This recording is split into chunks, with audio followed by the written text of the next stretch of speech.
So let's go ahead and formally begin the stream. Hello, everyone. I'm the Night Sky Prince. I've been making YouTube content now for, I think, 9 years, focused on Final Fantasy. And today I am joined by my fellow Final Fantasy creator, Darryl from Final Fantasy Union. We have collaborated quite a few times now.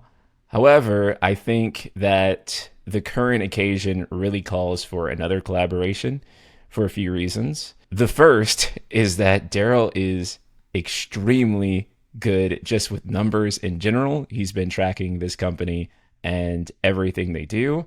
And secondly, he's probably the most knowledgeable person on Square Enix as a company that I know, period.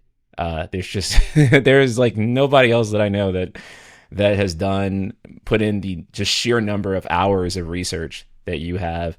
So Darryl, for anyone who some chance does not know who you are, I think they know you more than they know me at this point, even though this is going up on my channel. um, Tell us a little bit about Final Fantasy Union and Datalog, which is also your new project, and what you do.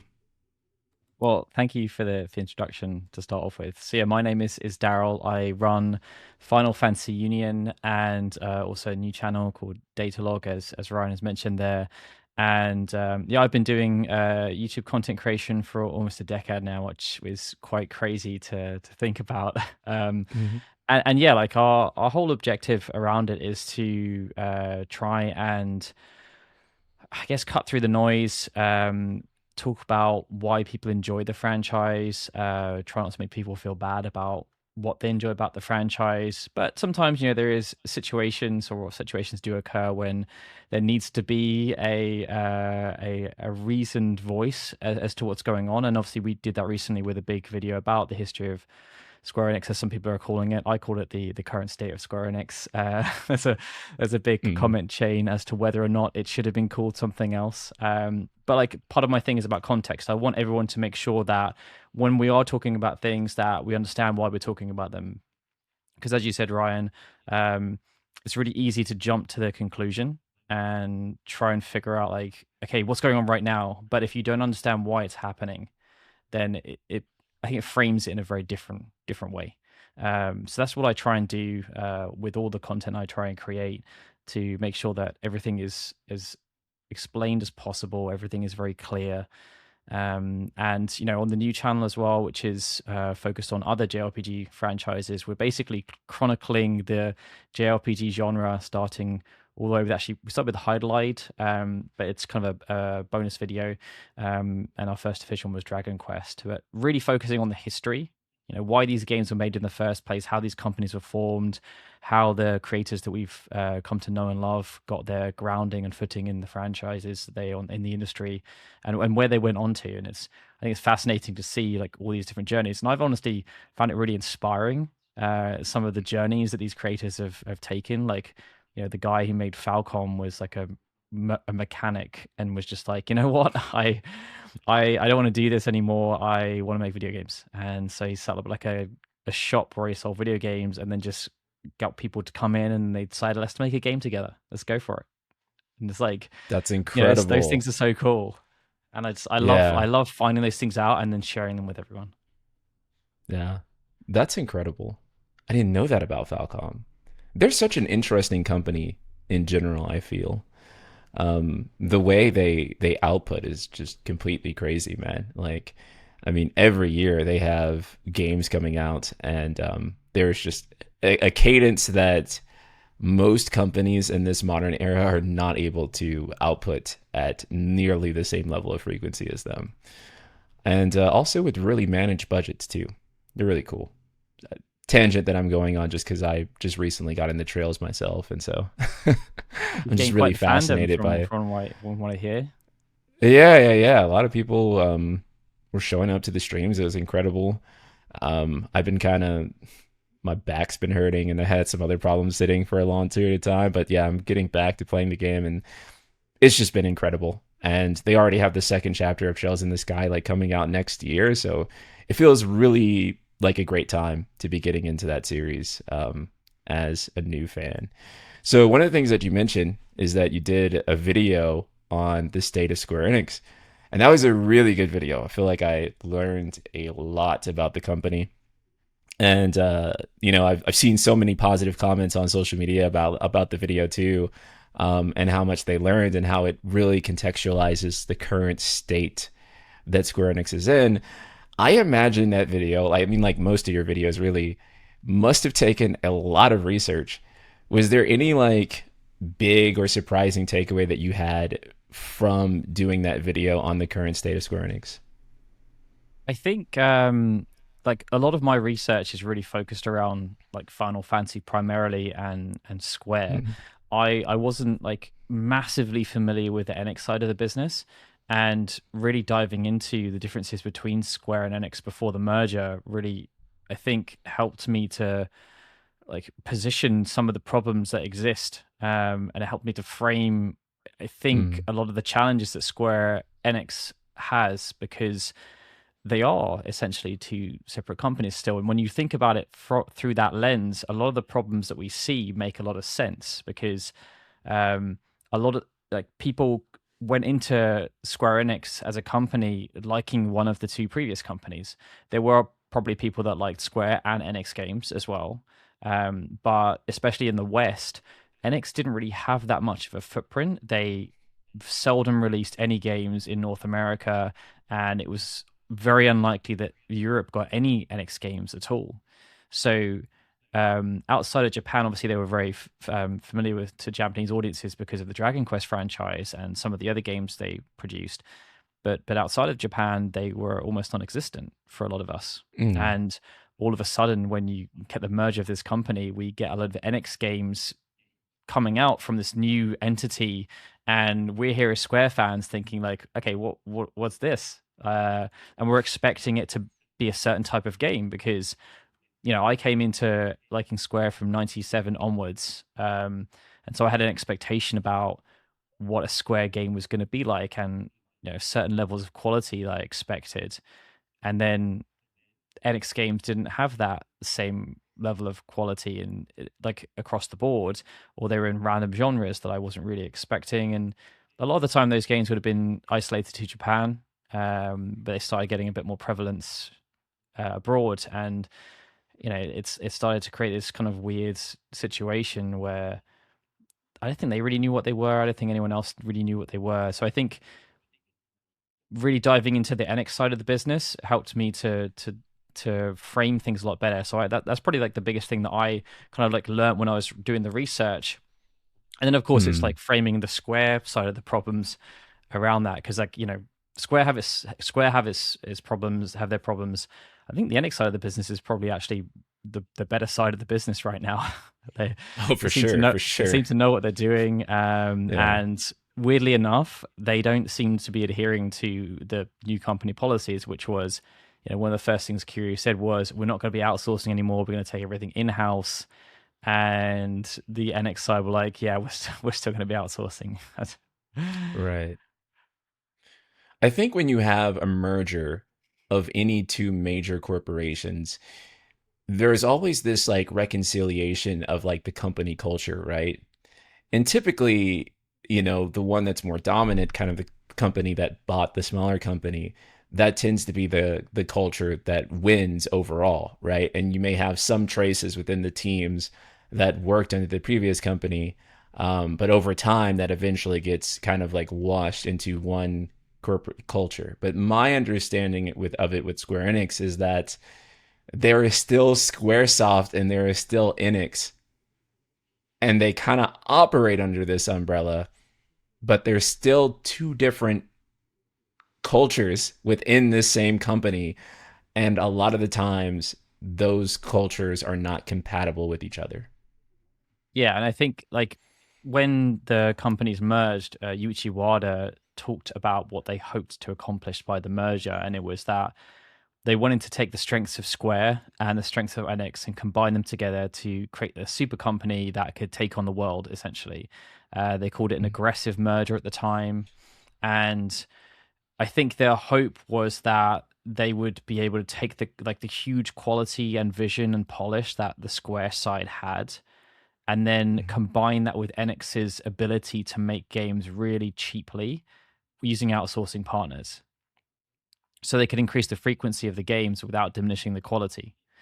And it just never really happened because there were no merging of teams or ideals. They just expected Square employees to suddenly figure out how Enix worked without putting anyone on the Enix side there to mentor or oversee these games.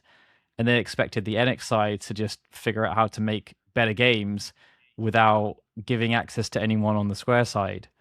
So they were kind of forced to figure things out and work in different ways that they just didn't have the experience to do. And then that's where you start to see on the Square side like the dropping down of quality in terms of what they're doing, because all of a sudden they have to start outsourcing, but they don't have any experience with outsourcing. They use like the Square side of the business is all about control. Like they 100% wanted to be in control of everything that was happening to the minutest of details. And then all of a sudden it's like, no, you got to outsource that now. And you're not in charge really. You're kind of in charge of the final product, but you don't know the people that are working on this game anymore. So it's a very different team dynamic. Like imagine if you've been working with the team. Some of these people have been working together for over a decade, and all of a sudden they start to kind of split up, and then you'd be able to say, okay, I need like these sprites pulled together a certain way, and but the person you've been using for like the last 10 years is no longer there, so now you've got to outsource it to some other company that Enix work with, but you've never had any experience working with, and you're expecting them to deliver what you want, but they don't really know what you want. So Right. it's like you can, like, I think when you frame it like that, it's quite easy to see how it didn't really pan out. I think the only division that is kind of what they wanted it to be is Yoshida's department, right? Because that he's an Enix man, he has all of the Enix ideologies, and he is in charge of a Square property, and you can absolutely see that for better, and I guess now in the 14 community for worse, in that he is incredibly militant. Everything runs like clockwork. There is a lot of quality control around it. He treats the development team like an outsourcing partner, essentially. Like, these are the deadlines. This is what you have to do. It's like a full-on military operation, Mm. and that's how they operate. That's what they do. Like, really great budget management and all that kind of stuff. But it's like Enix are, yeah, the quality can vary. The quality can vary. Right. Right. Right. And that's also kind of a criticism that I think a lot of the 14 community has regarding some of Creative Studio 3's work, is that while it does come out at a steady pace, the cost of that is it maybe feeling formulaic at times. And maybe for a long time now. It seems like Dawn Trail was kind of a breaking point for a lot of people, with the structure of the game that they felt had been going a certain way for a long time. But again, it is part of how Yoshi P manages to keep everything, um, like running as like a well-oiled machine and Yeah, coming out at a frequent cadence, right? and that's how they were managed. That's how they managed to turn the game around, because everything, like, they created this cadence where people knew what they were going to get. They knew roughly the quality, and then they would just occasionally sprinkle a few extra things in there, right, to keep people guessing. Like when they had the first Ultimate Raid, those kind of things. But I guess they haven't Mm. had that kind of thing for a while now. Like there's nothing beyond the Ultimate Raid, because they just do more Ultimate Raids now. Yeah, yeah, so which actually kind of brings us into the meat of this conversation, right? So recently, 3D Investment Partners released a 122-page document criticizing Square Enix's performance. So for those who aren't aware, 3D Investment Partners are an activist investment firm. And what that means is that they buy stakes up in a company in order to attempt to unlock its true value. And the hope is that by unlocking this value, they will be able to obviously make money. Any company that they target, they think that that company is undervalued and they want to raise the value of that company. And so that's currently what they're doing with Square Enix.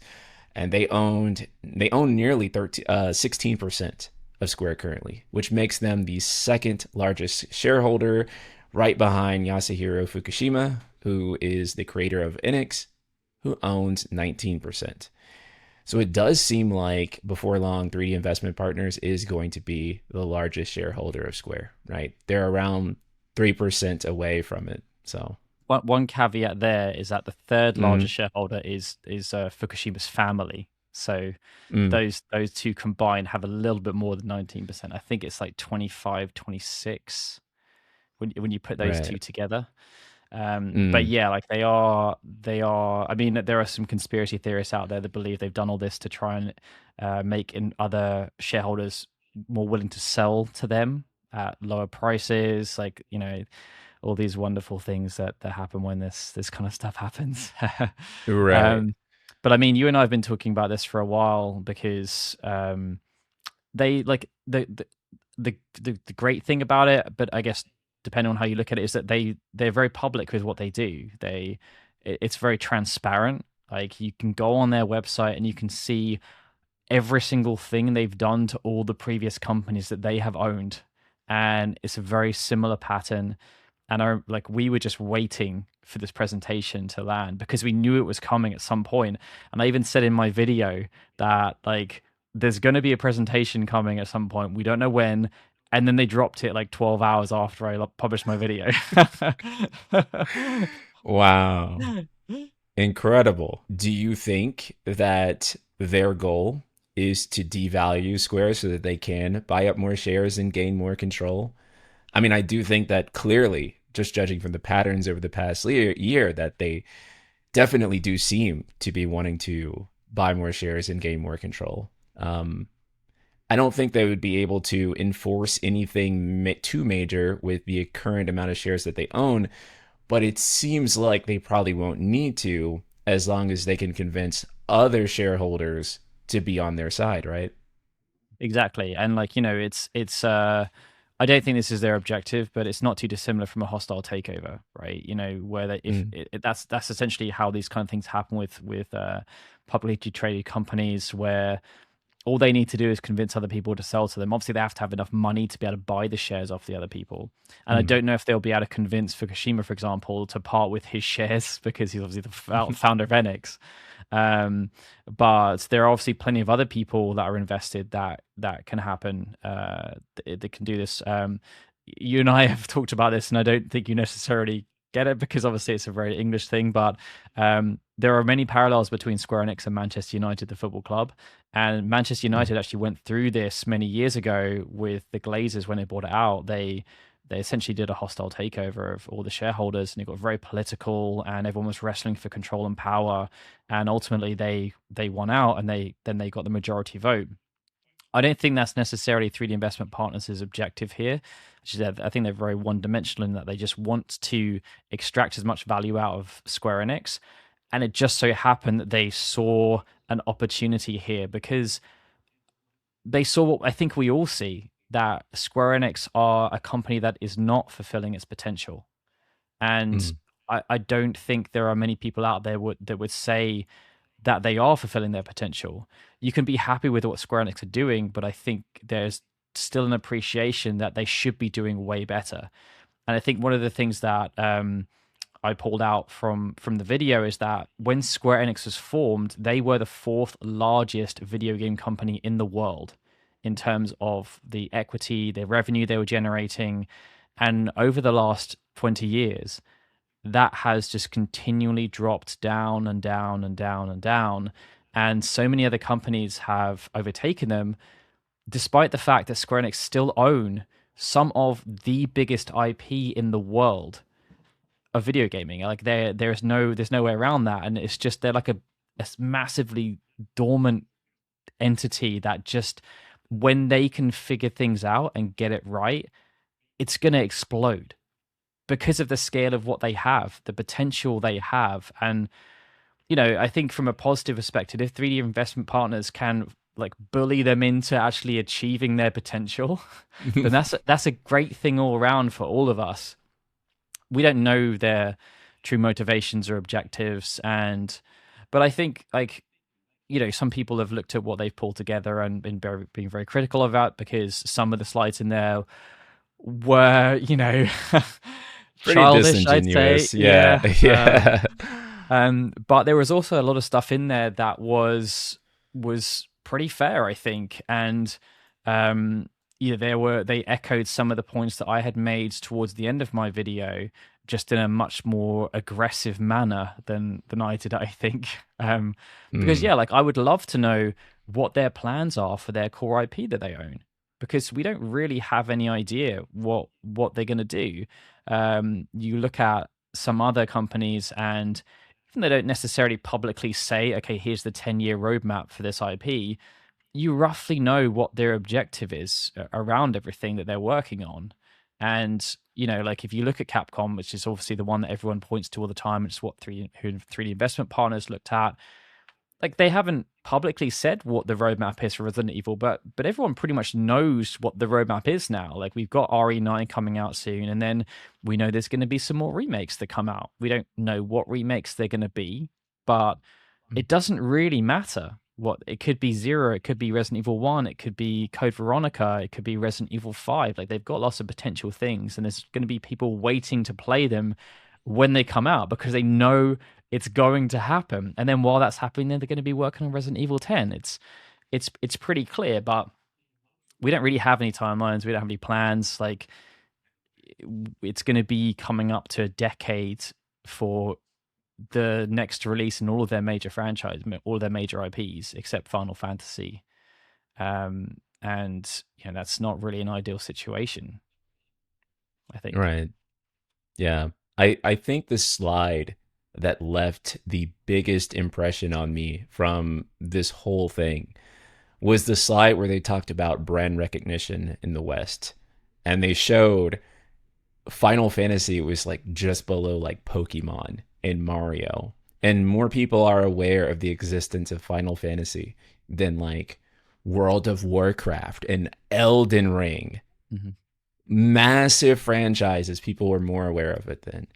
And then you compare the sales of recent Final Fantasy games, and it is maybe a fraction of what those bigger, heavier hitters on the list are actually doing. So I think Final people Fantasy know what 15, FF is. Yeah. Yeah, I think Final Fantasy 15 kind of highlights that, because it's for many people a very divisive game.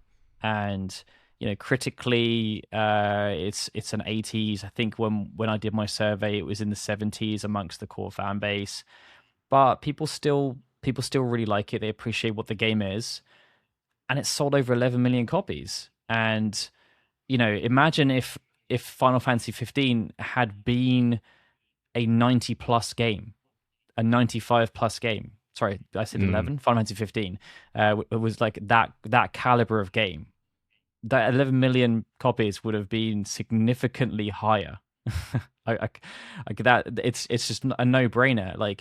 If Final Fantasy 15, or if they can make a game that is of the quality and has the impact of a Breath of the Wild, it will sell at the same level as Breath of the Wild, because Zelda and Final Fantasy are, before Breath of the Wild, Final Fantasy typically sold more than Zelda. There aren't too many Zelda games that, some of them have sold less than 5 million. Most of them landed between the 5 to 10 million mark. I think only one had gone over 10 million, maybe Ocarina of Time. Whereas multiple Final Fantasy games are over 10 million. I think we're just kind of waiting for that moment to happen for our franchise, for it to be reinitialized and where all the stars align. When the stars align, it's just going to explode.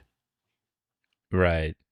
And I guess not to go off too much on a tangent on game design and stuff like that, I just feel as much as Final Fantasy fans focus purely on battle system, I think that type of revolutionary game design is going to come from a multitude of things that are happening in the game, from a lot of its deeper systems, its exploration. And I think we do tend to focus on just the cutscenes and the combat alone. And I think that when you look at the games that have had the biggest impact over the past decade and a half, they're usually firing off on all cylinders for or at least the ones that are important to the type of game that they're trying to make.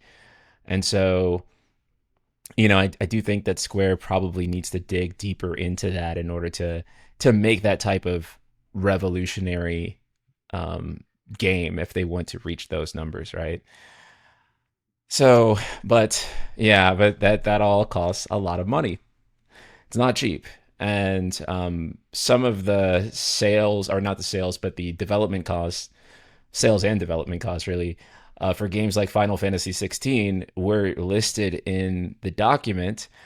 And this is what caused a lot of discussion, right? Because it had something like 3.23 million for Final Fantasy 16, which is absurd. Like, that would basically mean that 3 million shipped and sold in the first week.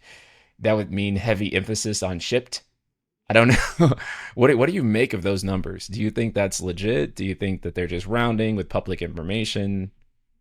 What's going on here? It's a weird one because I was looking at it from the perspective of, okay, so we know that they made this presentation and presented it to the board of Square Enix. So if they were going there with really bad numbers, then that would kind of be embarrassing, right, for them. Like, Mm, okay, here's how much your game sold, and they're just thinking, they're like, well, that's not what our game sold. What are you talking about? Like, that mm, would kind of undermine the point they're trying to make to the people they're trying to make it to, because ultimately, like, the presentation, uh obviously they've done it publicly to try and cause a mm, stink, right?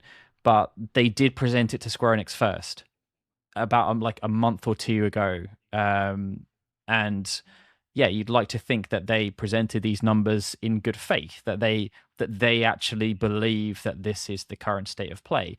And I remember, I think it was early this year, wasn't there, that the whole thing came around that Final Fantasy 16 had sold around like between 3 and 3.5 million, and everyone was really confused about that, because I think you and I were, if it sold 3 million at launch, then it must be way beyond that now, probably in the 4 to 5 million range, especially with the PC launch.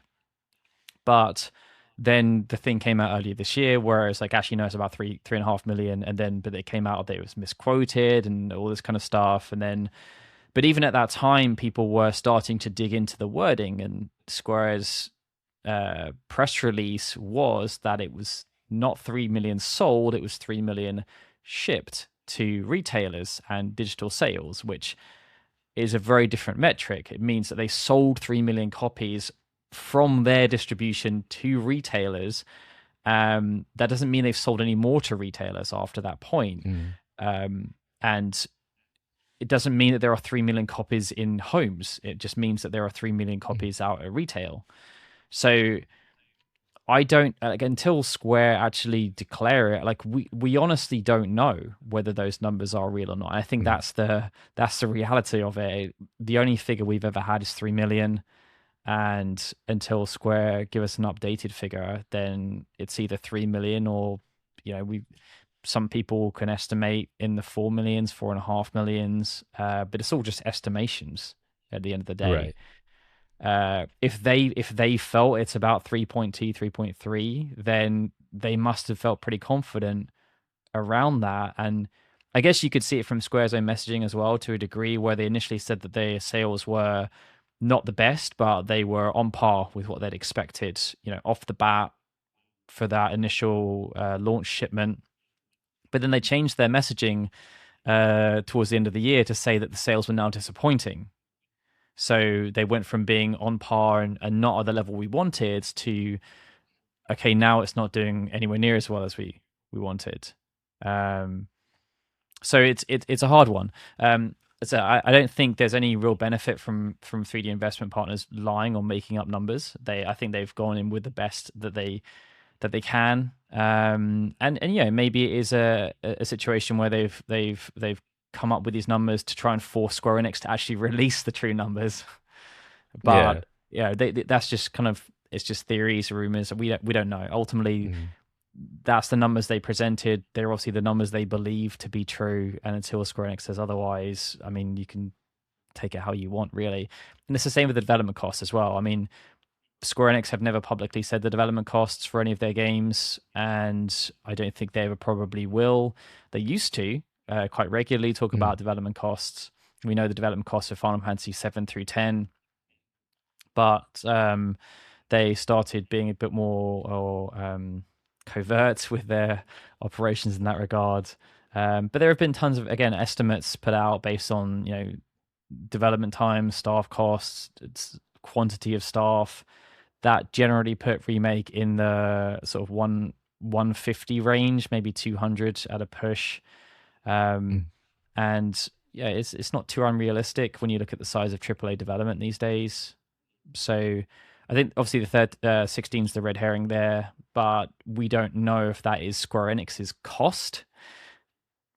There probably was some kind of agreement with PlayStation that Yoshida talked a lot about the amount of support they got from PlayStation, and from a marketing perspective and a development perspective, and how it was saving them a ton of money. So, you know, Yeah, yeah, because I want to say, don't quote me on this one, but I want to say that there is a mention of Sony maybe approving some of the budgets for the icon fights that I want to say I remember reading over.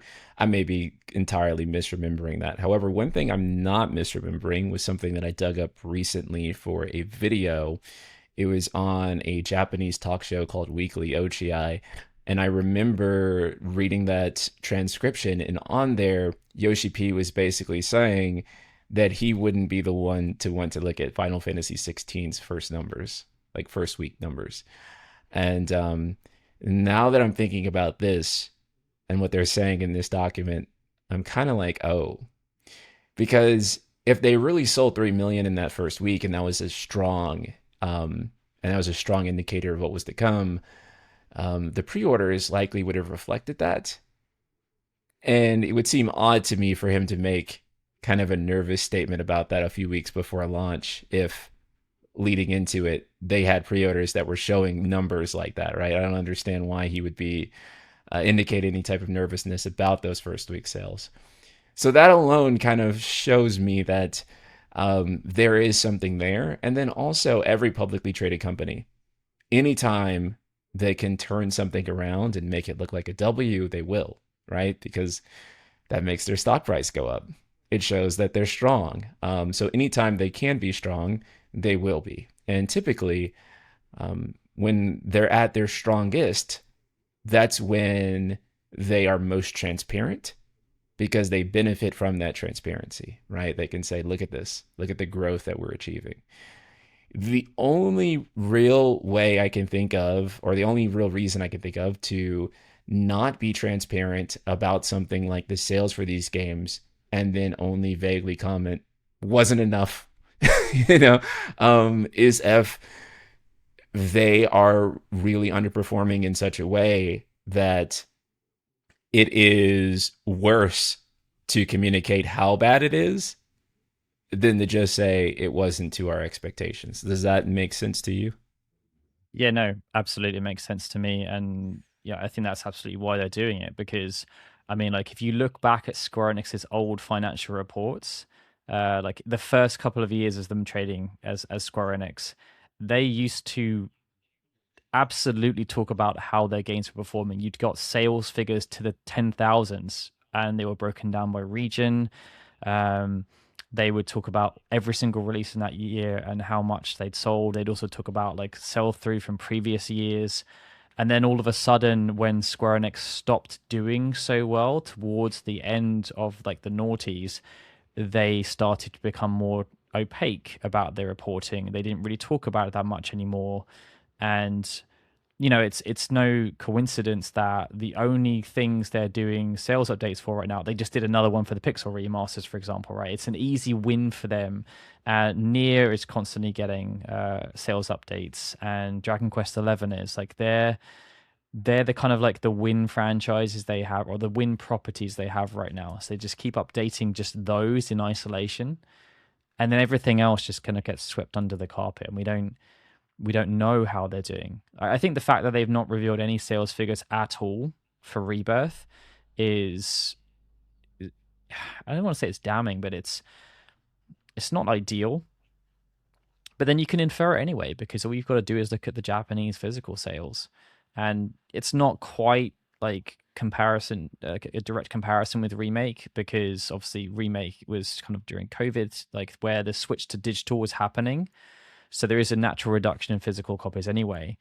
But people physically still turned out for the Dragon Quest III remake, and that sold significantly better than Rebirth, as did like Monster Hunter Wilds, for example. Like, there's still plenty of physical gamers out there, and they just weren't interested in Rebirth, apparently, in Japan at least. In terms of Final Fantasy specifically, I have to ask, where do you think we go from here? Do you think that it is a game of them trying to continue to make a AAA product and sell that to more people as they've been doing? Or do you think that now is probably the time to scale down in light of this and try to make something more cost effective and then work your way back up from there? It's a very large question, Ryan. It is. I think that the approach they take with Final Fantasy is the approach they have to adopt for almost everything that they're doing, honestly.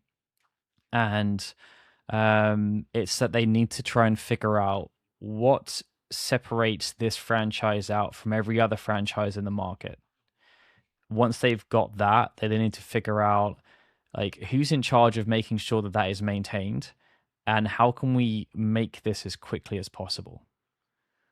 Yeah. Within the budgets, because ultimately, Hollywood's going through the same thing right now. There was a period of time where the Avengers movies were making absolute bank, and the budgets could go up because the return on investment was there.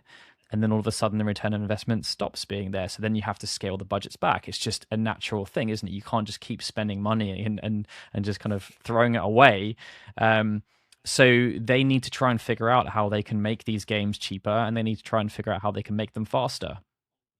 And then the easiest way to do that is to come up with, this is what each game is, because then a lot of the decisions are already made for you. You don't have to come up with everything from scratch every single time, which is a big problem the entire industry is having right now, which is why we're seeing these 7 to 8 year development cycles, because everything seems to need to be made from scratch every single time. And it's honestly mental. And the fact that Square Enix came out and said that they were able to make Rebirth so quickly because they suddenly figured out that if they didn't disband the entire development team between games, that it was more efficient, was honestly mind-blowing. Like when that was said, it was kind of like, wait, what? Like, why would you do that? Yeah. Like, It's like they had the great discovery that 2 + 2 = 4.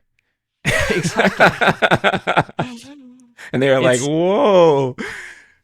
It's crazy. I mean, like, ultimately there's I think when, I don't want to harken back to the kind of good old days, but Sakaguchi was very militant around certain things, and deadlines was one of them. He knew from the beginning, and this is why Final Fantasy overtook Dragon Quest in terms of volume of sales in Japan, not necessarily prestige of an IP, but definitely volume of sales in Japan, and it took it from being a pretender to absolutely a comparable brand, is that we need to be out on a regular cadence.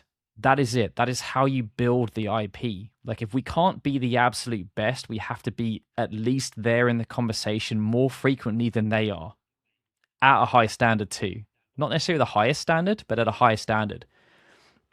And you start to see it where, there was between Final Fantasy 1 and 10, I don't think there was ever apart from like the gap between 6 and 7, which kind of happened for numerous reasons. There's not really a period of more than 2 years before a new Final Fantasy game comes out, and that's going through this, like, that's 4 console generations. The development times didn't significantly increase for Final Fantasy, but they did for Dragon Quest. Dragon Quest went from, okay, we've had 4 games on the Famicom to 1 on the Super Famicom, I think, maybe two, and then there's just one on the PlayStation, one on the PlayStation 2, and then there's nothing like then there was the DS. Um, so they like almost to the point where they were skipping entire console generations.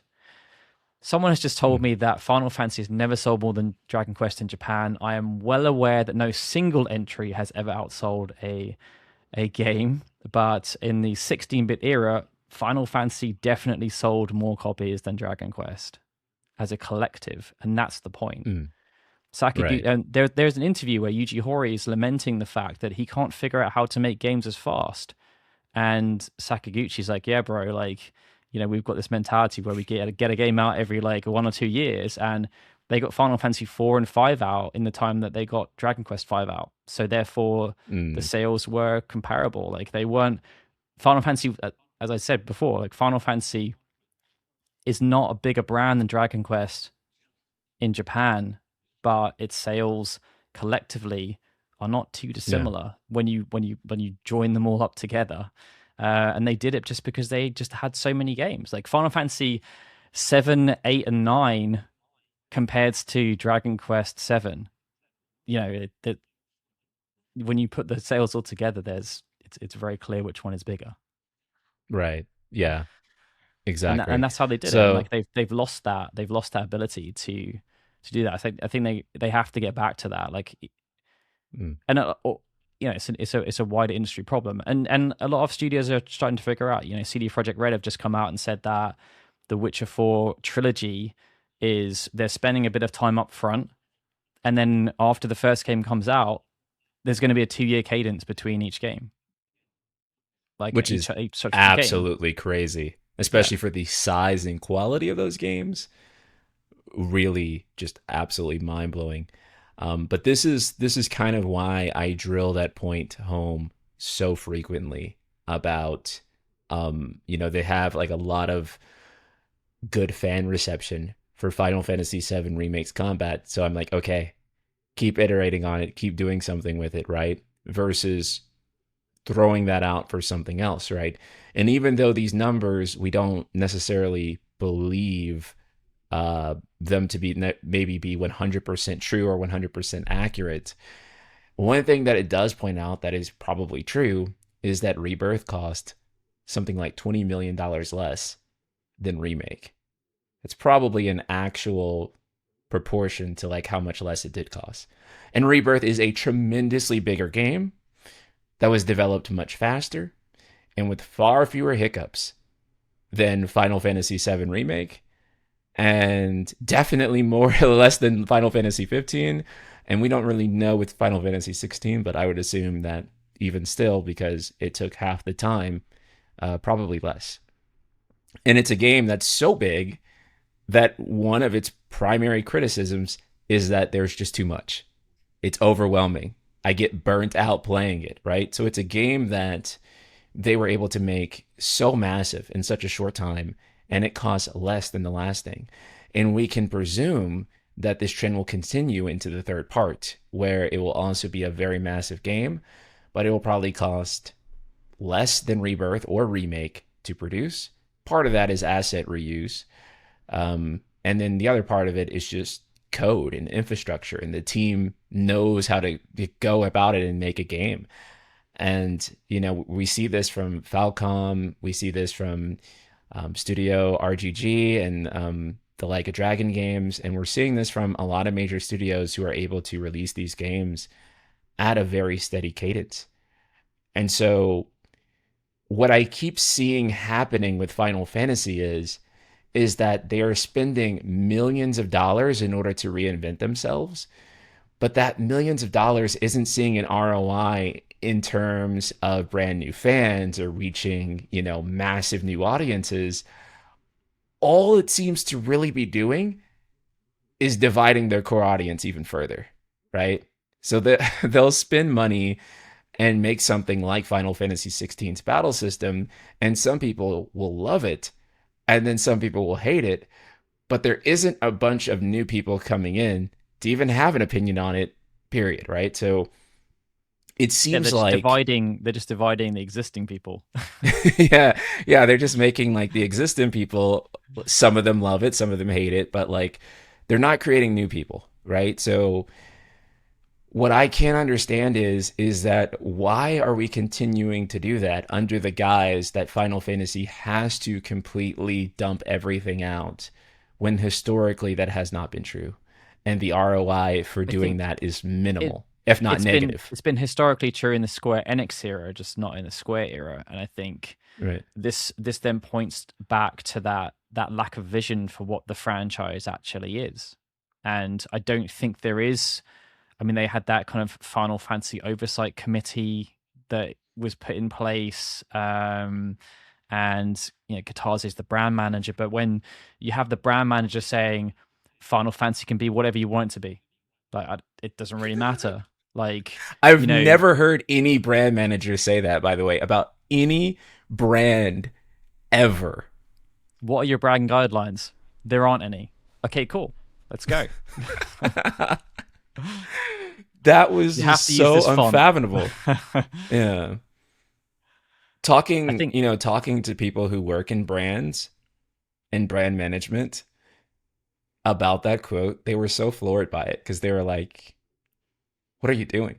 Brands are so particular about every single thing down to fonts and colors and textures and like what is appropriate. And so I don't know, to just say do whatever you think is the best game, which already is like hugely what I subjective. mean it that quote Yeah. itself is kind of, I mean, Yeah. like the one of the big Dragon Quest people quit recently because he said that Square Enix are just a trend chasing company, and that quote essentially just says that, right? It's like, make Final Fantasy whatever you think is the best game in that moment. So whatever you think's on trend right now, just make Final Fantasy that, and then it will sell because it's got the Final Fantasy brand on it.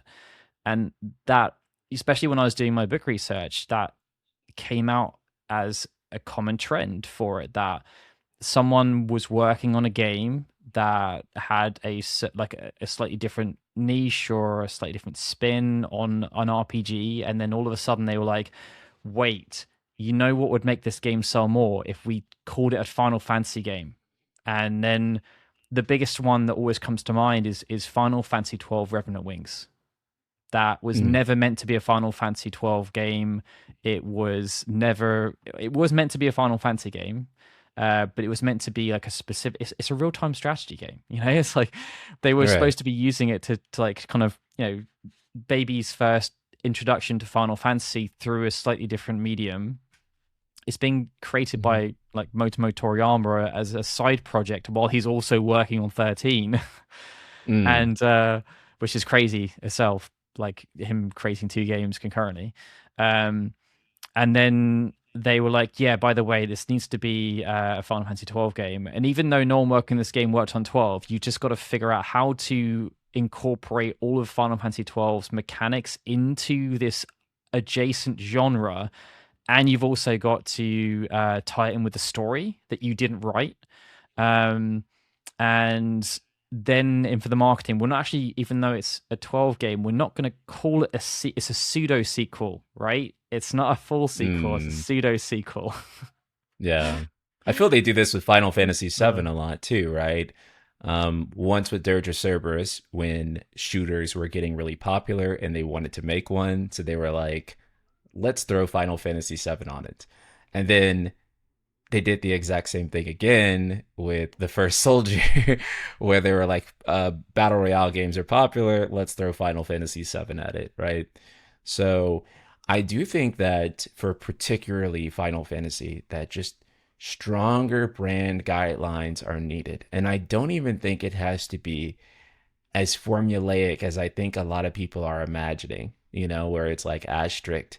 But I feel like when you look at Final Fantasy 1 through 10, they had those kind of guidelines in place, and that allowed those games to thrive.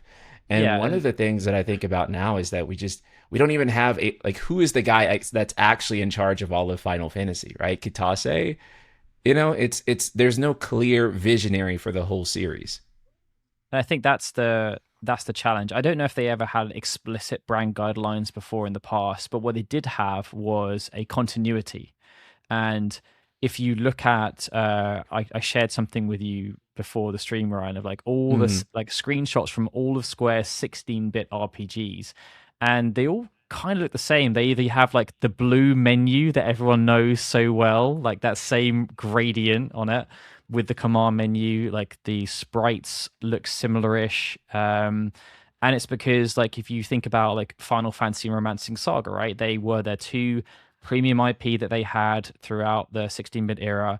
One was designed as a linear RPG, one was designed as a non-linear RPG, and from an art direction perspective, Kazuko Shibuya was like in charge of all the sprites across all six of those games, basically. But then you also had other people like Nomura came in with five, like Takahashi came in with five, and then they worked on six, were given more autonomy, and then Nomura worked on seven, so he knew what was expected from a Final Fantasy game in this kind of new era, which he didn't really had no one had any experience with whatsoever. mm, But it like for many people, obviously, that seven was divisive for some people that had come in with the 16-bit era.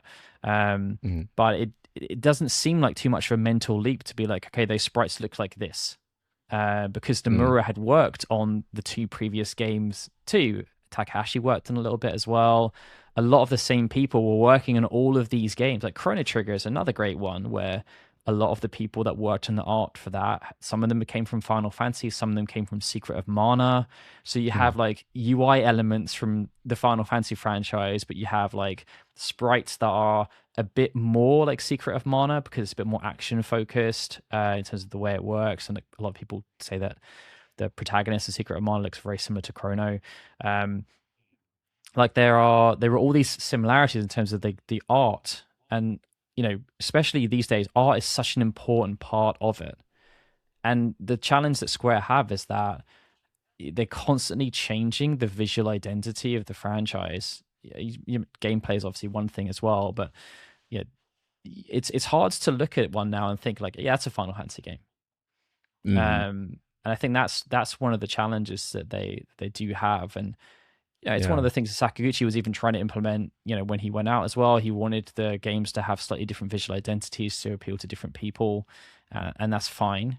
But there's no Mm. consistency with any of them. And I think that's the challenge. He at least wanted consistency between like 7, 8, 10. Consistent team, consistent direction. It's like that's Nomura's vision, and then you're going to have 9, which was Itahana and a few other people. Mm. Like Shibuya was on 9 as well, so it's more of a continuation of like 6, and obviously they wanted that to continue as well.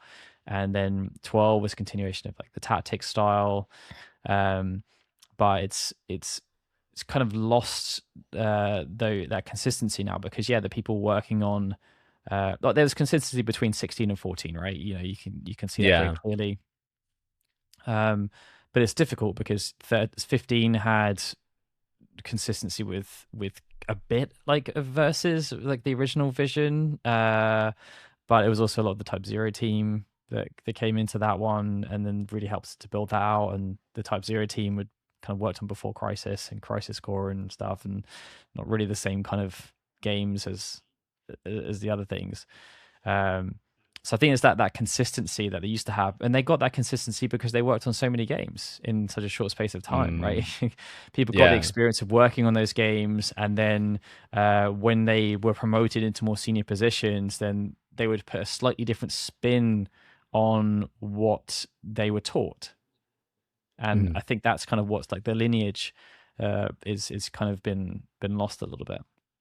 Right. When I think about Final Fantasy brand management, I think back to Final Fantasy VII's development, and I think about how they had so many golden ideas that were pitched to them. And any idea that they felt like was not fit for the Final Fantasy brand became a new IP. Whereas now it feels like that same type of filtering doesn't necessarily happen.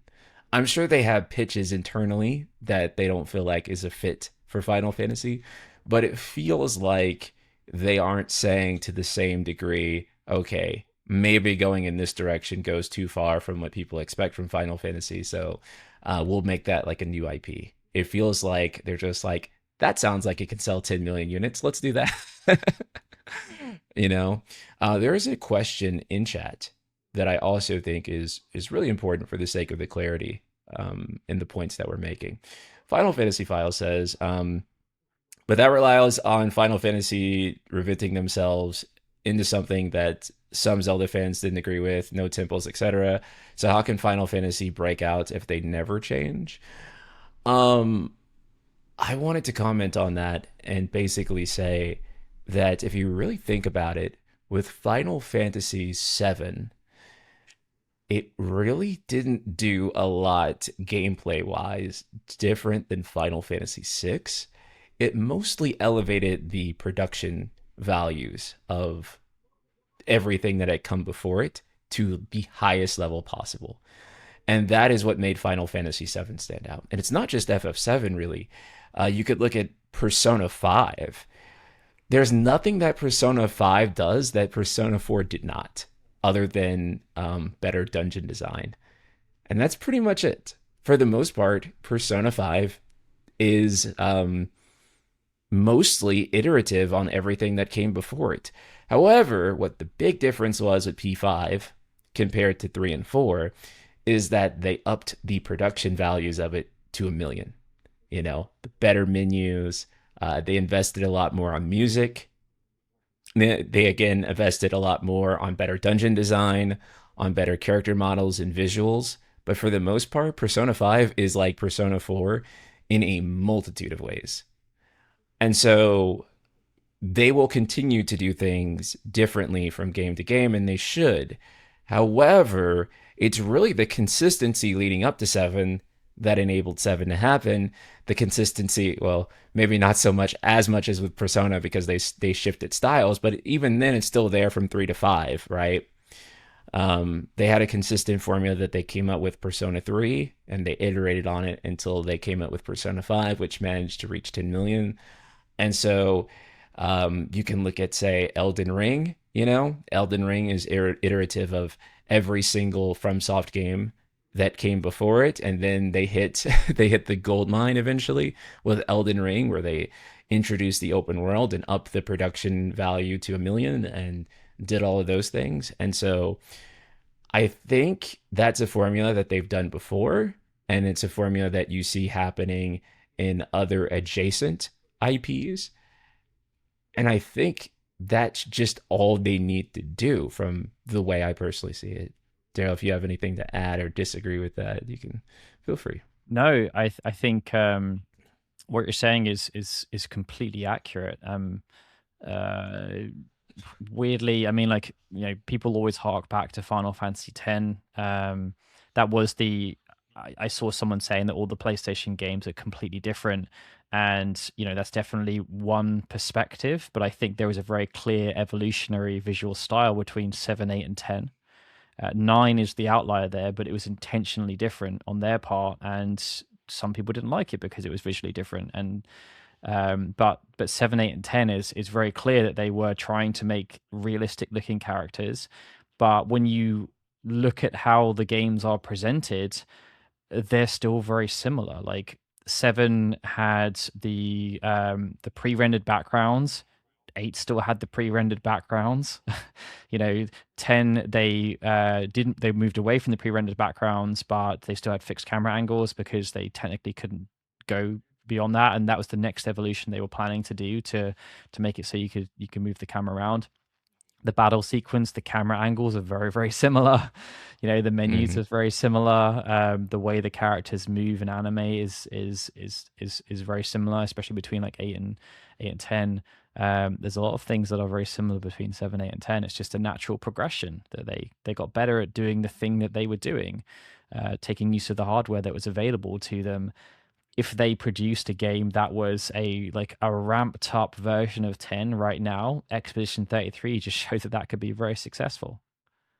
Mm, yeah, it's sometimes the case that you come out with a revolutionary game on the first attempt, but usually the games that break a huge milestone, it's because they've been working at something for a while. And I would argue that even with something like Breath of the Wild, which does change up the Zelda formula a lot, I would say that it's still identifiably Zelda in a lot of ways. I mean, even though, say, the temple structure isn't there, you still have shrines, right? And shrines still function like smaller temples.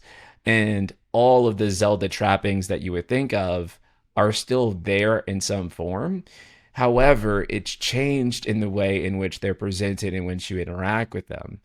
And some stuff you may not like as much, some stuff you may like more. However, it's all there, and it all is trying to acknowledge that this is what a Zelda game has. We're presenting it to you in a different way, but it's still fundamentally Zelda. That's not quite the same, I think, with, say, Final Fantasy, right? Where it's just like no airships, no playable party members, none of these things that people ask for every single game, regardless of the fact that it's been gone for most of them for like, 2 decades. Um, so I do think that even though it did radically change, um, there was still kind of there's still a through line that I see from the first Zelda all the way to Breath of the Wild, right? That really makes it still identifiably Zelda. So I want to ask, do you think Square Enix is going to be better or worse off as a company as a result of all this? I know it's a hard question to I, ask. I hope I hope it's positive. As I said at the beginning, you have to hope that it's going to be a positive thing, and that 3D investment partners are kind of forcing their hands to become the best that they can be. And, hopefully they do make Square Enix be a bit more transparent about what their plans are. Because I think the last couple of years have been quite difficult for the fan base. There have been a lot of false dawns around certain things. It's been like it's honestly it's very confusing. I think is kind of how you look at it. Like, Mm, because a lot of the collaboration events they do don't necessarily always make sense. And all it does is just create a lot of conspiracy theories around stuff. Like, if they were just much clearer with their plans, like if they just came out and said, yeah, like we were hoping to do this but just didn't pan out, like I think people would be quite accepting of that. Sure, people would be initially upset, but ultimately it is what it is. Like, if they right. came out just shared like a brief vision for what the plan is. I mean, like, Yoshida kind of does it a little bit, right? He's talking about, already starting to talk about the next expansion and what he's hoping for it, and he's kind of ramping that up a little bit. But for the rest of the brand, I mean, like, we are kind of in the dark ages. Outside of Mm, the part three of the remake, which they've come out and said they don't have a name for yet, still, and they're hoping to have that nailed down soon. Um, and the next expansion for Final Fantasy 14, there is no plan for the brand as far as we're aware of. Like, they're probably doing stuff behind the scenes, but there is there's nothing else. We have no officially announced Final Fantasy game as of right now, unless I'm missing something. right. I think that you can go a lot longer when you kind of have that established faith in your audience, like, for example, when Persona 6 comes out, I don't think that it'll be a big deal for Atlas given There's how stuff long happening though, it's been right? It's right. Right. And there's always Persona stuff happening, and then we have the remakes to kind of keep us there. But also too, I think you're kind of only viewed as good as your last up at bat. And so one of the things about Resident Evil right now is that I don't even need to see anything from RE9. I know what Capcom quality is. I know what they do with these games, and I'm gonna buy it. I didn't, and I would buy it without needing to ever see a single trailer from it or know anything about it because I just know, I know what Capcom's output is.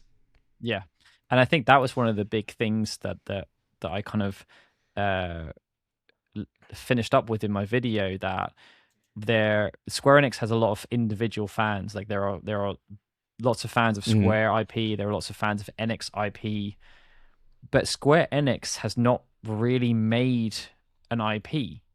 Like they're still resting on IPs that were created before the merger outside of Nier, but Drakengard was already in development before the merger happened.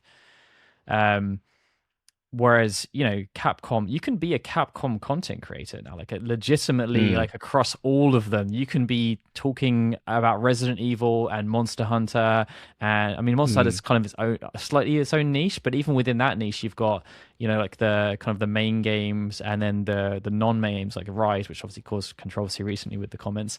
Um, but you also have like, Devil May Cry, you got Street Fighter, and then Onimusha's coming back, like it's like, because you know what you're going to get with a Capcom game now. It's going to be a certain level of quality.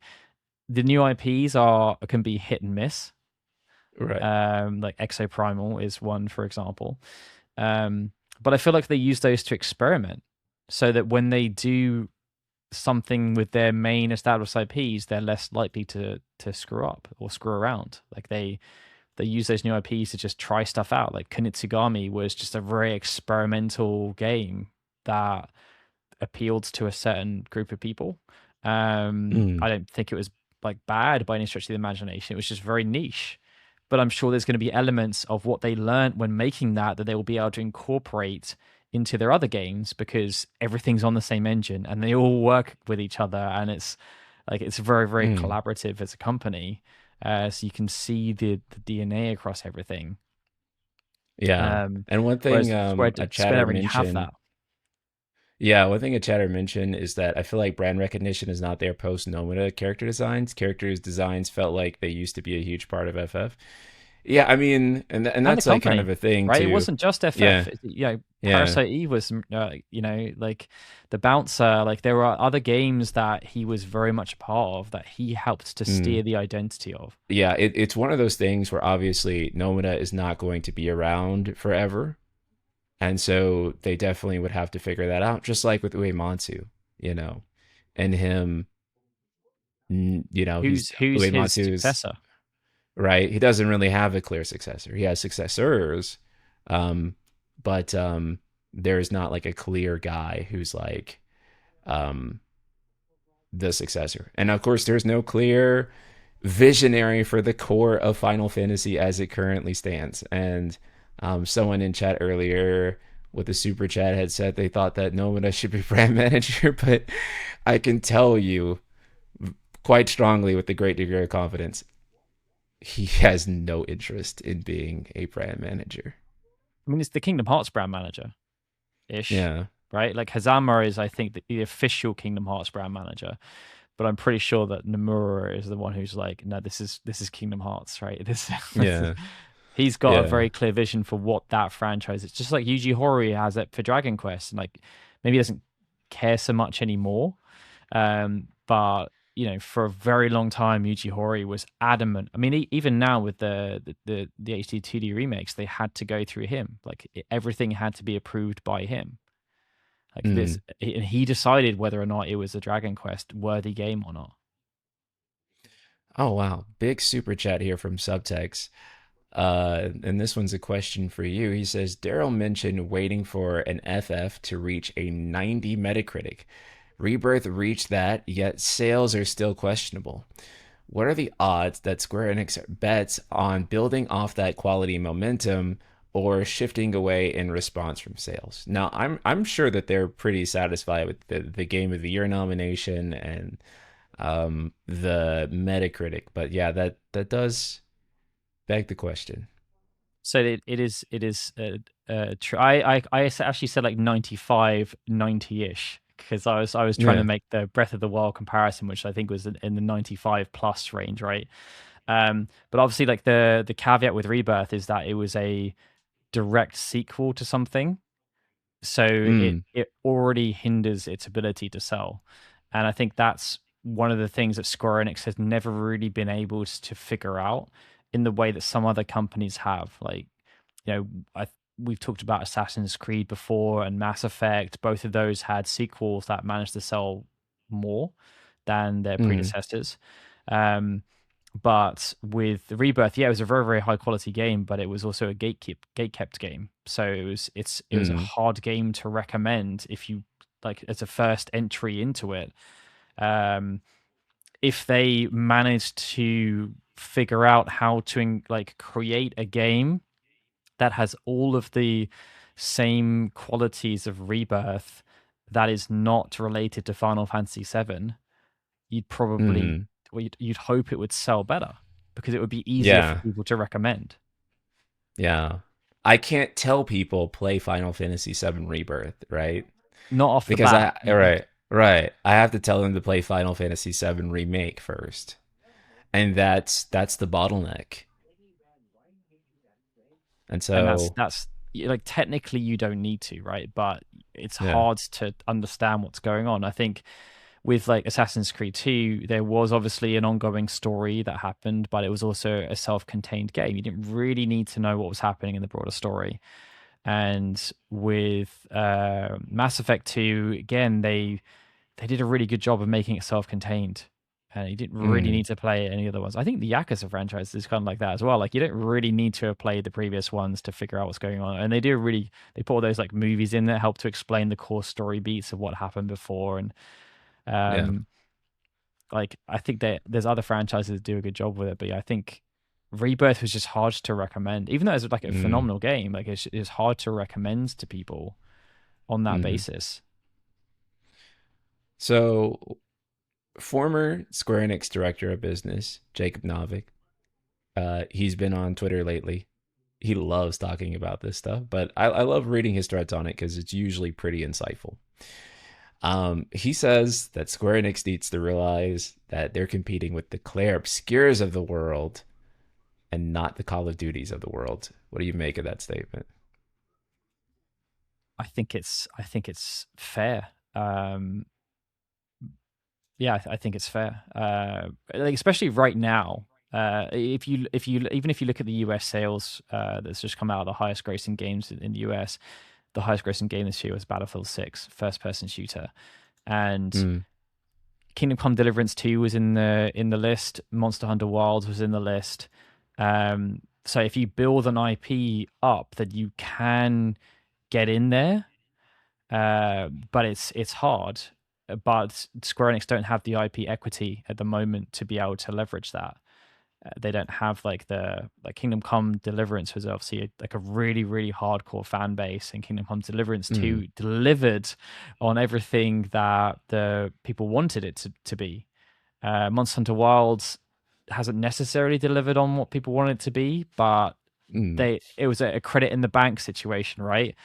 They got all those sales because everyone had such a phenomenal time with Monster Hunter Worlds, and like Wilds hasn't necessarily lived up to that because it's hard a live service game.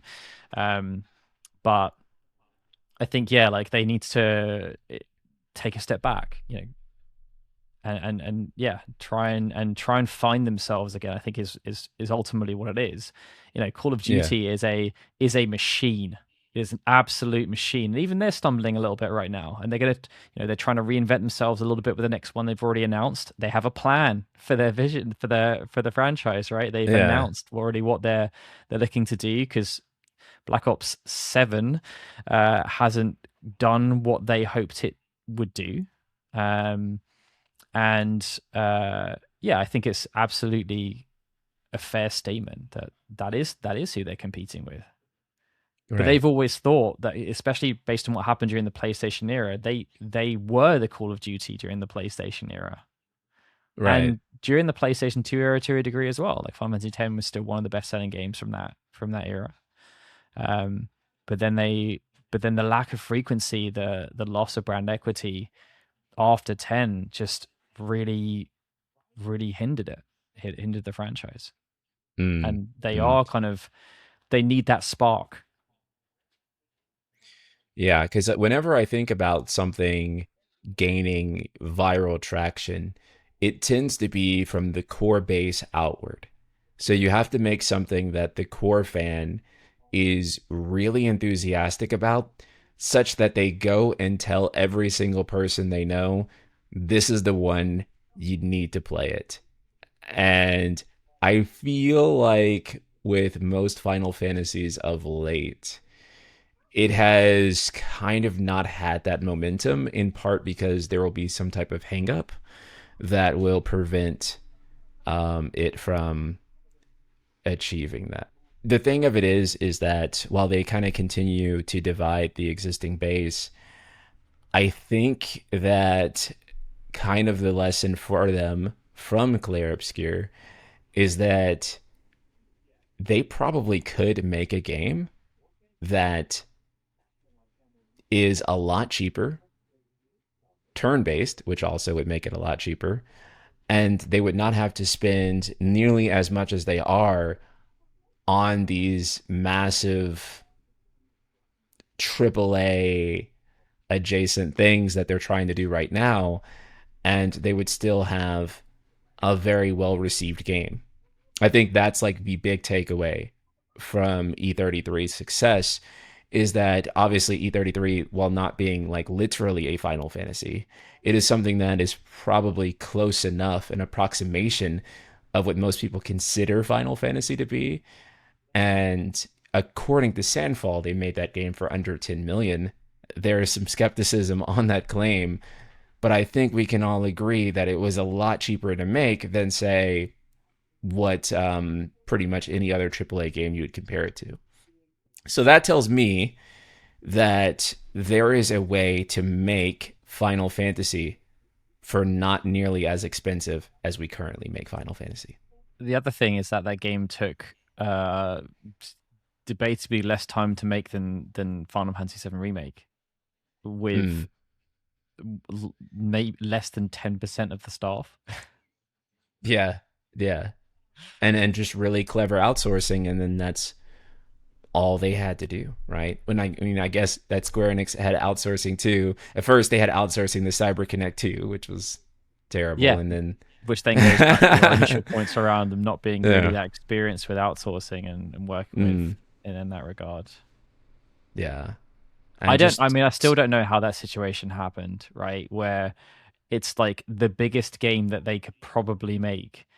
They outsourced it to a company that, you know, they've made pretty good games, but they've not really made any world class games.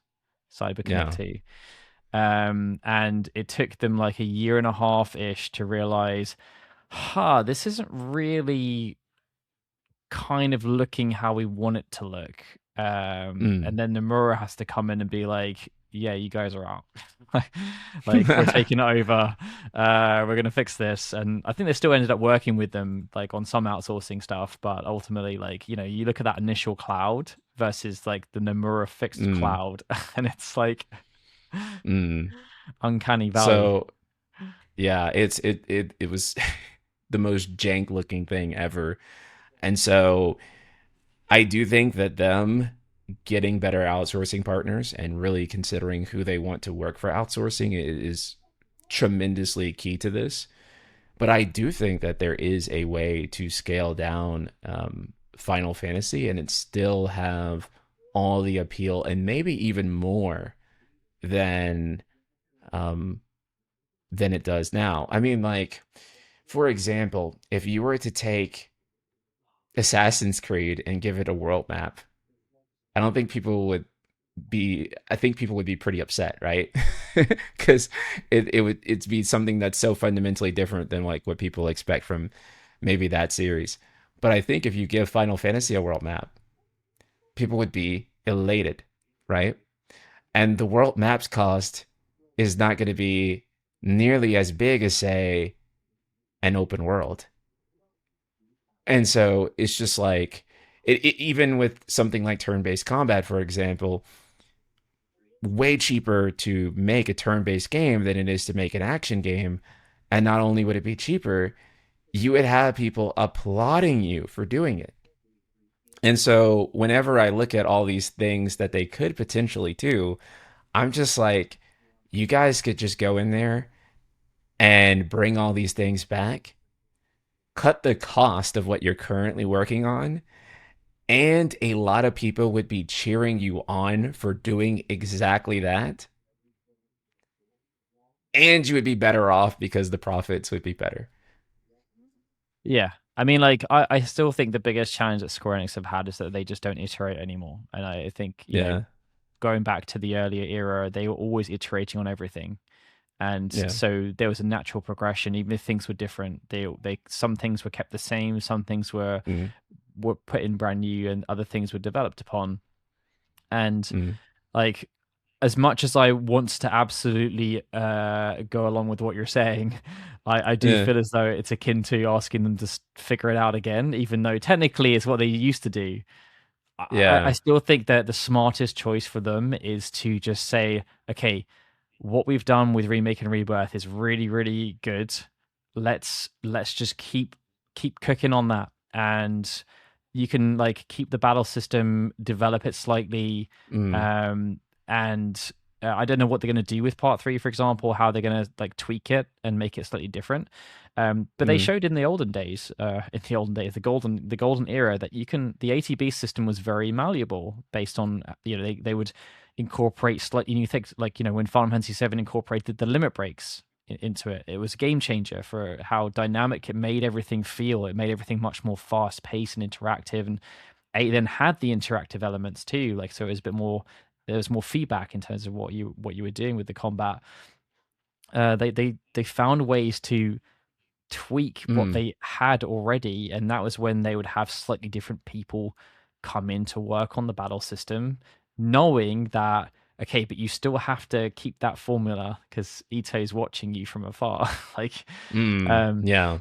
like if they had, I still think it would have been amazing to see if they'd have said, okay, with 16, we want to see what Suzuki can do with Endo's system, right? It's That would have been like, incredible. That yeah, would have been so like incredible. Yeah. and you'd have like two branches off of the same base, but what can two like different, like really talented battle directors do with the same core base? And then you start like with the different lineages, and you have different like identities within it. um but yeah, I still think their best chance for success is just building on what Mm. Rebirth has done, and I really hope that that's what they do after the remake trilogy is complete, that they just are like, right, we need to turn around, like, after, like, if it says it's 2027, like, the next game has to be 2030, like, at the latest, and from Yeah. Hamaguchi's team, right? That's like, just keep on with that cadence, because they'll have a like core fan base that they've developed through the Seven trilogy, and who knows how many copies that sold. That's who they are directly targeting with this new one. And if they're happy with what they pulled together, then they will be the ones that will absolutely shout out and recommend that game to everyone they know. Exactly. Exactly. And that is the core issue from like where I personally stand is that currently you have Final Fantasy, which is so divisive in part because they keep doing all these different things to try to hit 10 million and they validate every single one of those things as Final Fantasy. And they have basically created a scenario where no matter what they do, half of people are going to be pissed every single time. Right. And so I do see like a lot of people say, oh, there's nothing that Square Enix can do. I'm like, perhaps now that they've created this scenario, but I don't think that was the case. And then in terms of the very long development times, when you have a game like FF8, even though FF8 wasn't nearly as divisive as it's portrayed to be now, but when you have a game like FF8 that was a bit more divisive than, say FF7, it's okay because the next year you have FF9. It's not a big deal, right? When you have Final Fantasy 16 and it comes out and it's divisive, it's a pretty big deal because we're going to be sitting on Final Fantasy 16 as the latest mainline installment for quite a few number of years. And unless you're counting Final Fantasy 7 Remake Part 3, which in this specific scenario, I really don't, because that's not the next mainline title.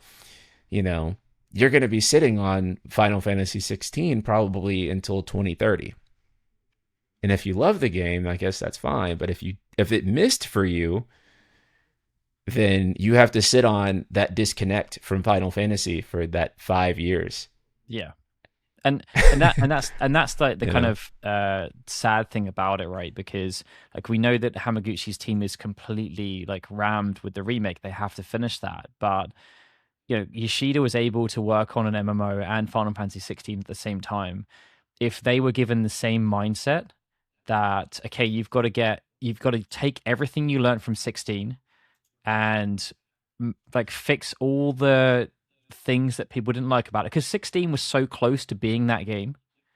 Like Mm, there are things that they could have changed to make it what people wanted it to be. And let's say that they were given that mandate, right? You've got 3 years, 3 or 4 years to get out a game that is, let's say it was Final Fantasy 17 or whatever. That game would be coming out next year. yeah. like, Yeah. but it's clearly not going to be coming. I have no idea what Yoshida's working on. Like if he is working on something alongside the MMO, um, but it's clearly, I mean, maybe it's going to come out next year. Who knows? But like that should have been their objective. Like take everything you've learned from 16, fix it, and then make a new game that comes out like three-ish years later. And that Yeah. would have been coming out 2026, 2027. Like it seemed, based on what Hamaguchi has been able to do, that seems realistic. Yeah. That seems like the model going forward, I think. So I would like to, while we're chatting, is there any chat questions that we have or that anyone would like to submit really fast? Because I always like to take the chat questions at this point. If there's, see if there's any out there already. But essentially, yeah, I completely agree. I think that when you look at Final Fantasy VII Rebirth and you look at how fast they were able to put that together, and you look at the Game of the Year nominations, and you look at um, the outpour of love, people saying this is the model for the series going forward, and you look at how it was achieved, which is from them building on what they had, it seems to me that it's very clear about what they need to do. Okay, so we do have some fan questions here. Black Lion Guard asks, semi-personal question for Darryl, if he's up for answering it. I know you've been able to focus more on content creation this year, and you've been pumping out content at an impressive level. I'm curious how you've adapted to the upshift. Has your work process changed? Is your work-life balance better for it? Are you happy with how things are going? Things have been very interesting this year. I'll say that, and yeah, like it's been really cool to transition to this new, I guess, model of how things are working. Mm-hmm. Um, yeah, we've tried to really improve our operation to make sure we can put out content on a more regular basis without there being any kind of diminishment. I think that's the main thing for me. Like I do pay a lot of attention to how what we're doing is being received, and I always want to make sure that what we're doing is as good as it can be. And yeah, this year has definitely been I'd say a positive. Like the Kickstarter campaign was a huge success. I think the channel's had its probably best ever year. And we've obviously launched a new channel as well, and everyone seems to be really digging that. So I think going into 2026, there's a lot of optimism around everything, and like we still got so much more that we want to make as well. It's just not enough time to make it all. That's awesome. That's awesome. You guys are killing it right now. Clout Strife First Class over on Twitch as, so do you guys think that Hamaguchi and that team will be doing FF17 because they are the most, I want to say, stable team right now as far as we know? My guess is probably yes, and I'll tie this into a question. I don't know how to say your username, Leonless. But you're a regular viewer of mine. They asked, what do you guys think Creative Studio 2 is doing? So to tie those two questions together, I think either Creative Studio 2 or Creative Studio 1 is probably working on Final Fantasy 17. It could be a situation where they are working on Final Fantasy 17 and 18. My understanding and my analysis of it is that I don't think that Creative Studio 3 is working on a mainline title right now. I mean, a mainline offline title. I don't think that it would make sense given the current circumstances for them to be focused on that and to be focused on um a new number title. So I think that 14 is kind of going through it and they're putting everything they have into 14. They may be working on like new IP or something else, but I think Yoshi P was actually not lying this time when he said that like he's hands off with the next mainline title. What's your estimate, Darryl? Yeah, it's very interesting to try and figure out what the different creative studios are working on. Yeah. I mean, like, yeah, like the fact that Katase is technically the head of Creative Studio 1 and 2, but also the head of 2 is really interesting, especially because I think the more interesting thing about it is that Toriyama is the deputy head of Creative Studio 2, but clearly he's working on Mhm. part 3, you'd think, as the co-director again in terms of the narrative. Um, so far, Creative Studio 2 have only been really involved with Saga games, I think. And I don't think Katase's really got too much skin in the game with the Saga franchise. So you hope to think that you'd like to think that they've figured it out, but then honestly, who knows? Like, and I guess this goes back to the kind of the 3D investment partners asking for more transparency, because we don't actually know. It's never been officially announced anywhere who's like what each studio actually stands for, how many studios there even are. Our estimation right now is that there are 7 creative studios, but Creative Studio 6, for example, I think it is, no one even knows what they are or what they've. I don't think they've like we just know there must be a 6 because there's a 7. Like it's like Oh, I think it'd be it's funnier if really there was no strange. 6, and Yeah, it's it's just just like like skip they just it. like 7, so they were like, "Yeah, we're going with 7." That's But no, crazy. I would love Square Enix to say like everything around it, like, properly share the hierarchies. Like a proper org chart would be nice, because there Mm. is conflicting information out there. Like, obviously, yeah, like it's just revealed somewhere that Kitase is the head of Creative Studio 1 and 2, but then Hamaguchi's the head of Creative Studio 1. So then you have to assume that Kitase is technically running Creative Studio 2 and overseeing Creative Studio 1. It's not overly clear, and it's the same for the other creative studios as well. I mean, like Creative Studio 5 is the only one that's really really clear Mm. what they stand for. But it didn't. I mean, Hamaguchi said recently that remake part 3 is not the only game that he's working on within his studio, right? Like there's other stuff that they're doing.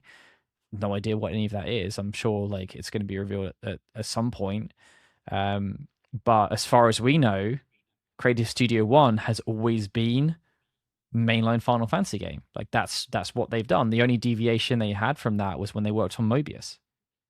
Like Yeah. every other, like since it was founded, like all the way back when, even going back into the Square era of like going back to like 91 or something, like that division has always been responsible for a mainline Final Fantasy games. Like Mm.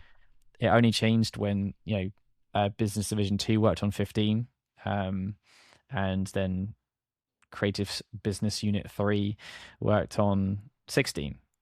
But that's only because the other guys are working on remake. Yeah.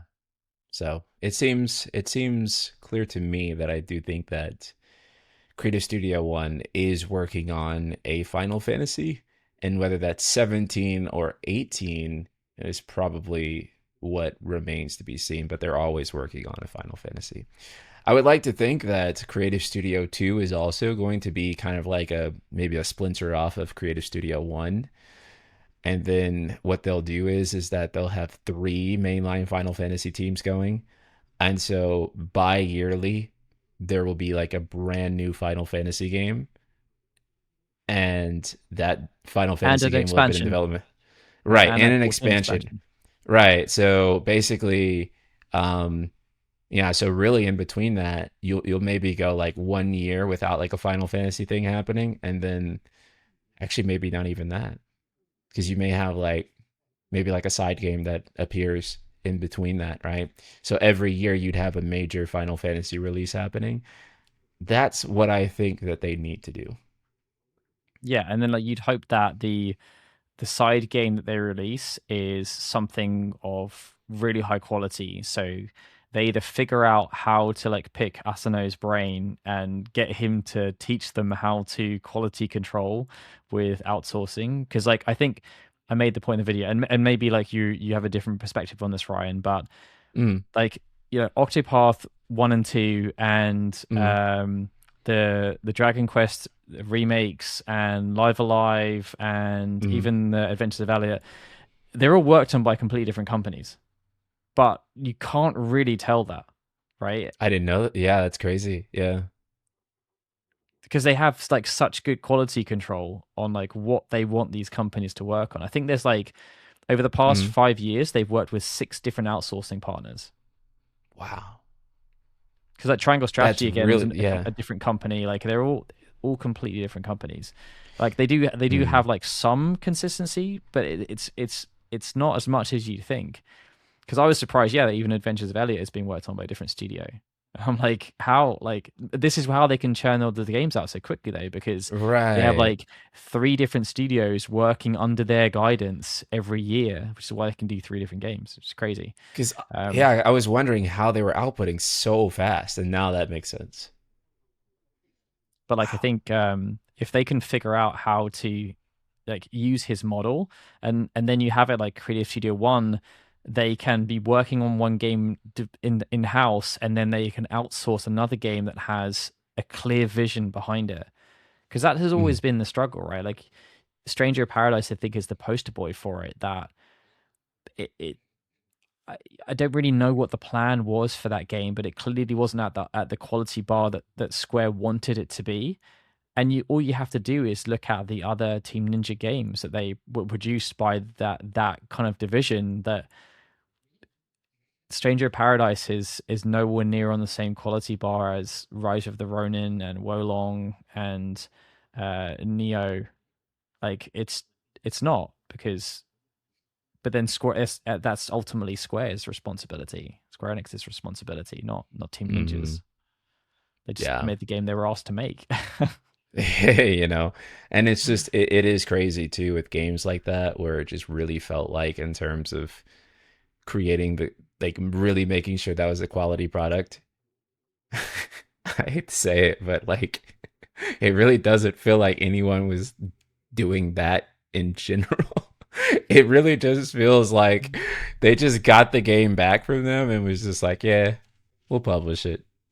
And no one was like, no one, I don't even think, I mean, people clearly no one was even checking the models, because if you did, you would find out that the models had like an absurdly high poly count, and they had to go in, and because nowadays you have tools that can help you like reduce the poly count of models. But like if you did, you'd realize that the bat enemies in Stranger of Paradise have about as many polygons as the Cloud Strife Final Fantasy VII Remake model. Just I'm not mental. kidding.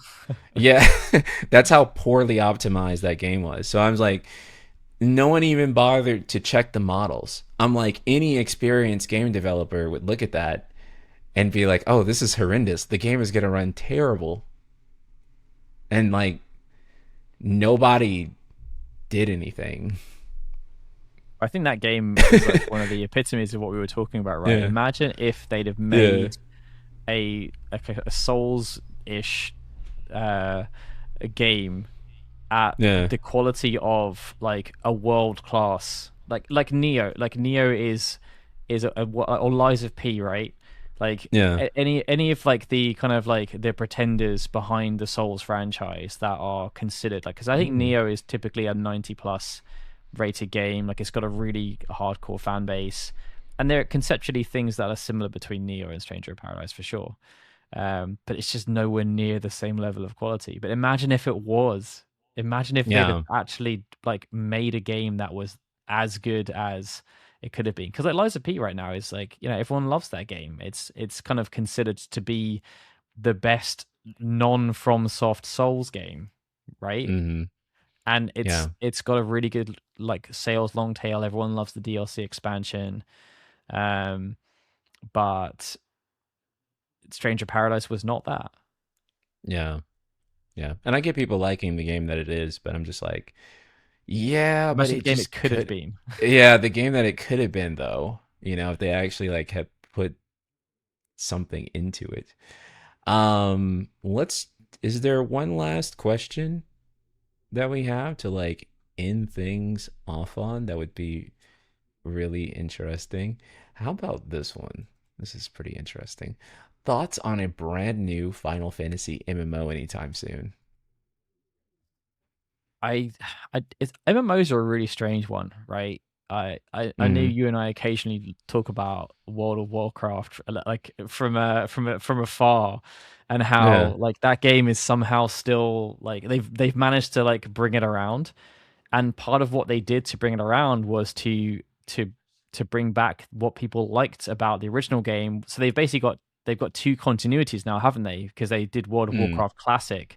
yeah. I feel as though, again, if you're trying to be efficient around it, like Final Fantasy 11 Classic would be a really great thing for them to do, because what they turned the game into is very different from what people remember it being, and that could bring back a whole load of subscribers. And also, like I know you started playing it more recently, but you're probably really curious about what it actually was like back Mm-hmm. when it was originally out. And Yeah. yeah, that's how they've managed to, like, World of Warcraft is still going, and the launch of new MMOs is such a hard thing now. It's like a kind of a weird genre, isn't it? Like there's very few that even have paid subscriptions now outside of, I think, 14 and World of Warcraft. I Yeah. think they're like, It and 11, really is kind of just those two for the most part now. and 11 is Like still going. everything else is Actually, like Dragon Quest 10 is still going too, but right. But yeah. they're very niche. I would say that like the only two like largely like mainstream MMOs that are like being played globally probably are 14 and that, and there's probably like a ton of South Korean MMOs and Chinese MMOs that I have no idea about that do have a ton of subscribers, but like it does kind of feel like the MMOs as a genre um outside of 14 and World of Warcraft is kind of a dying genre, which is funny because we have the technology now to make MMOs work better than ever before. We have better internet and better GPUs. It's amazing that we had FF11 running on PlayStation 2. So I don't know if they're going to be making another Final Fantasy MMO. Obviously, I think that it is always something that they're constantly considering, right? So I think it's possible that they have like design documents and prototypes and tests of like what they think Final Fantasy Online 3, let's say, would be. I don't think that it's fleshed out into any concept that they plan on launching soon, but I do think that they're constantly in the background kind of working on a brand new MMO Yeah, that has to be a that contingency yeah, plan, right? Like there was yeah. for 11, right? I mean, 11 was more of an aggressive move. They wanted to have two working concurrently, and they started working on 14 uh, not too long into 11's life cycle. I think it was like two thousand Mm. five, 2006 they started working on 14, or Rapture as it was originally called. And that's definitely not happening now. And like they definitely didn't start working on the next one like Yeah. in like 2015. Um, but I think yeah, as you said, it's definitely something they have to consider, because the MMO division is really profitable for the company, and it's going through a bit of a time right now, but it's still it's like one misstep, right? And I think Hmm. if the next expansion doesn't doesn't deliver on what people want, then it's kind of like it's harder to recover from. And 11 definitely had that, but then that was partially because of 14 launching as well. Like you kind of you can only play one MMO really. It's because there's such a time investment, and they split their audience there. But I think if things continue to decline for 14, then it's something they probably will consider. Because if they can't Yeah. fix that and make that, then you need to bring out the new shiny thing. Yeah. Yeah. So I don't think it's something that would launch anytime soon. I think that they are always preparing for something like that. And I do think that they have concepts and design documents and prototypes ready. But I think that they are going to try to make 14 work until it no longer will. And I think 14 is not dead yet, but that is really going to depend on how 8.0 is received. If 8.0 is received anywhere near the way Dawn Trail's base game is received, then I do think that the sun might be setting on Final Fantasy 14 at that point.